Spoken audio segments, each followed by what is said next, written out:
Баршаңызға қайырлы күн. Біз бүгін тату тәтті бағдарламасындамыз.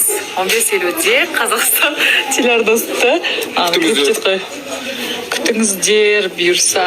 Біздің қарсыластарымыз мына жақта Риза мен Заңғар, мына жақта мына тиктокерлар, блогерлар. В общем, бүгінгі состав бізде таза блогерлар, тиктокерлармен жиналып қалыппыз.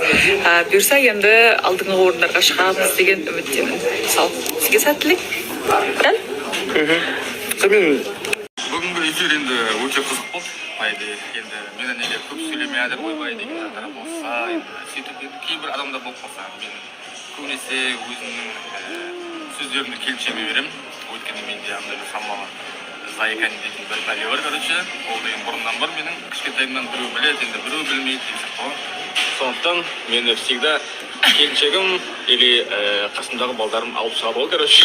Я көбісі енді ойлап қалмасын, әйеліне зарлап тұр. Енді күйеуімде кішкене осындай болған. Біз енді бірақ күресіп жатырмыз қазір. Оны біз Жеңеміз бұйыртса иншалла. Сондай бәлені кететін жандар болса, хабарласыңыздар.